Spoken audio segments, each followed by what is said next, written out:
Hello, friend. Welcome to Grandpa's Horror Stories. Don't forget to like, subscribe, and comment your own stories. We've been locked in our classroom for days, and our teacher is starting to act very strange. Day 1. We had just opened our textbooks to Chapter 8 when the alarms blared overhead. A red, strobing light spun by the door as metal slats slid down the wall to seal us in. The others started to stir and panic at their desks. Now, class, I'm sure everything is fine. Probably just a drill, mister. Jonas held up his hands in an attempt to soothe the crowd. Just as he was about to open his mouth, Heavy came over the intercom. Level 3 contagion located in the south quadrant of campus. Isolation protocol is now in effect. Oh no. The teacher suddenly looked pale and a little panicked himself. Day 3. I slid my rook across the tiled chessboard to overtake Patricia's bishop. She stuck out her tongue in defiance as I removed it from the board. I smirked and then shoved another saltine cracker in my mouth. Mr. Jonas said we shouldn't be in here much longer. It was probably just taking the CDC a while to quarantine and eradicate the contagion. He said it must be a pretty nasty virus if they are keeping us locked in our classrooms. We have enough snacks for another day or so. It's been difficult to ration properly when all you have are crackers, candy, and canned spray cheese.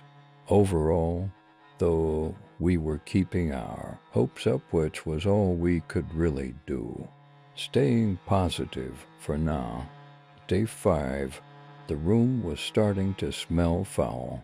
We designated some buckets in the corner as the bathrooms, and they were about half full and beyond putrid. We ran out of food last night. My stomach rumbled with hunger, but I did my best to ignore it. I didn't feel like playing chess or reading anymore. Instead, I just napped at my desk as much as possible to pass the time. I was hoping at any moment I'd be awoken to the doors opening so that I could go home. I missed my parents. Mr. Jonas was losing his composure, too. He'd been pretty put together up to this point and ensuring we were all calm. But his eyes looked a little wild now, and he kept pacing the room talking to himself. A few times I heard him cursing under his breath and then reciting prayers. I really hope we get out of here soon. Day 8. Bang, bang, bang. A pounding sound coming from the other side of the classroom pulled me from my dreams. Bang, bang, bang. I stayed still to appear asleep, but cracked my eyes just enough to watch as the biology teacher smashed a chair against the steel door over and over again. Bang, bang, bang. He was really losing it. Let us out of here, Mr. Jonas screamed as he tossed the chair to the side. I cannot do that, sir.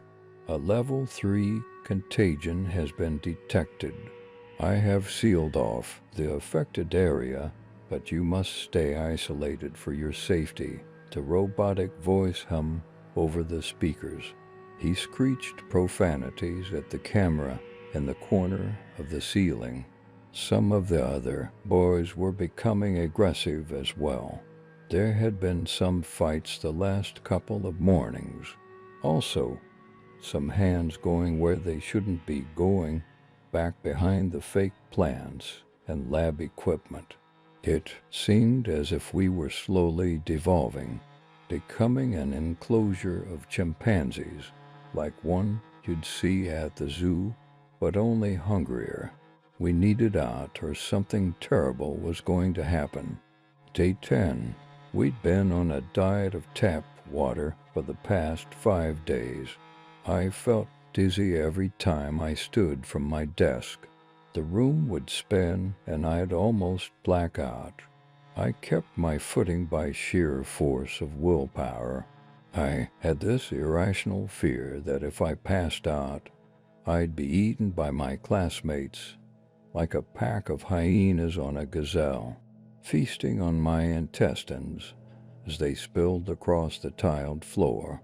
It sounded crazy if I said it out loud, but when I looked around the room and saw all the hungry faces, I didn't think the idea was too far-fetched after all. Mr. Jonas hasn't said a word in over 12 hours. He's just been sitting at his desk, carving something into the surface of it with an X-Acto knife.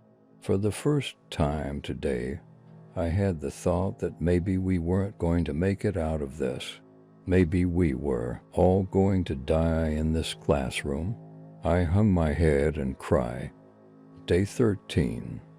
Mr. Jonas. Mr. Jonas, stop.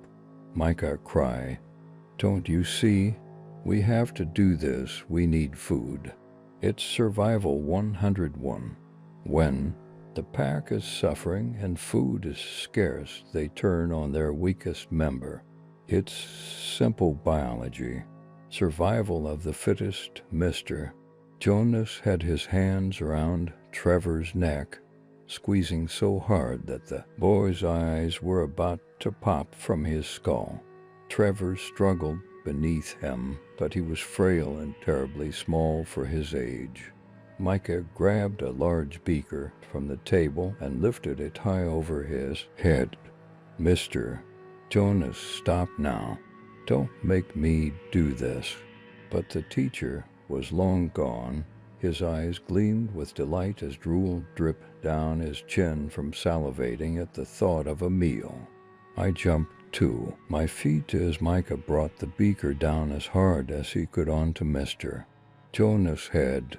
It shattered to pieces on impact, knocking the teacher out cold. I helped Micah push him off Trevor. The poor kid was wheezing and gasping for air as tears streamed down his face. You're all right. It's okay. You're all right. Micah patted the kid on the back, trying to calm him as he wailed. Suddenly there was a scream like a war cry, and Mr. Jonas was airborne. He leapt across a desk and plowed into Micah. They both went sprawling across the tile. Micah resisted him, but Mr. Jonas ended up on top and began dropping his elbows viciously on Micah's face, causing blood to spew from his nose and mouth. Static filled my mind. I didn't think. I only reacted. I reached down and picked up a hunk of glass from the broken beaker, grabbed Mr. Jonas' shaggy hair and pulled it back to extend his neck. I pulled the glass through the meat of his throat as hard as I could. I'd never seen so much blood before. It poured in a waterfall across Micah's chest. Mr. Jonas fell to the side once more, this time never to get up again. I stared at my blood-soaked hands. I felt nothing. No remorse, no fear, only static. Suddenly the metal slats retracted into the ceiling and the door swung open. Lockdown protocol has been lifted. Please continue with your regular schedules. Lockdown protocol has been lifted. Her cheery robotic voice seemed so distant and out of place now. The other students gathered around me, just staring at the pool of blood. I think it was the hunger talking, but a part of me wanted to know what it tasted like. I think the others did too. Thankfully, before that could happen, a man in a suit strolled into the classroom.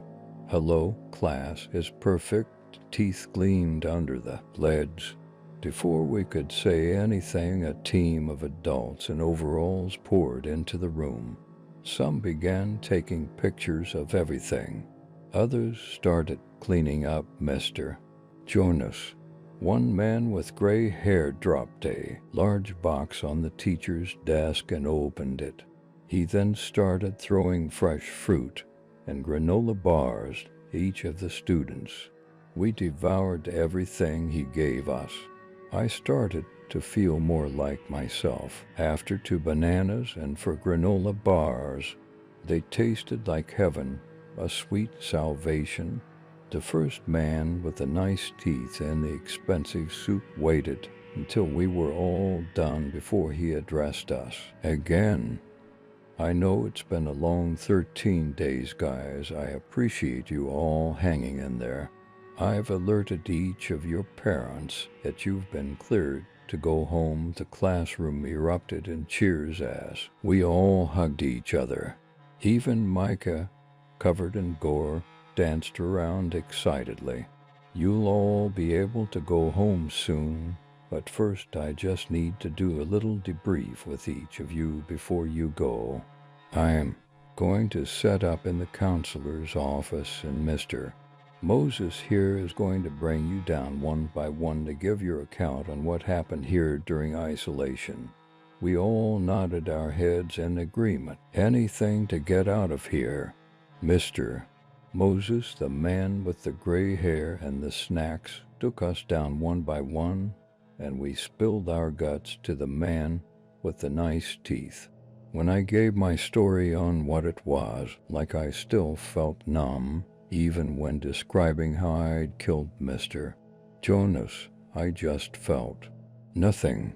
It wasn't until I'd gotten home that evening that I'd broken down and wept. Once I was in my mother's arms, I cried and cried until I couldn't anymore. Then I ate more food than I ever had. I shoveled pasta down my throat until I thought my stomach would burst. It was a good feeling to be full, to be human again. Years later, while I was at university, a whistleblower had leaked that what we'd endured at the school was a government cover-up for a top-secret experiment. There had been no virus, no contagion. It began as an experiment to test the artificial intelligence system they had at the school. But then it morphed into a social experiment to see how long we would last before someone was murdered or severely harmed, to test the boundaries of civility and moral character under immense pressure, just in case there was a real issue with the code in the AI. And this scenario became a reality elsewhere. When I'd killed Mr. Jonas, it had ended the experiment. The news had made me sick to my stomach. I was angry and disgusted for weeks. I was okay with it now, though. You see, Trevor may have been small, the weakest member of the Pride perhaps, but he was also a genius. With his hacking expertise, we were able to locate Mr. Nice Teeth and Mr. Moses. It's been 6 days so far, and every time they scream and hit the door with a chair, I just can't help but smile. It's a little experiment a few of us are conducting. It'll end when someone is murdered or severely injured, maybe.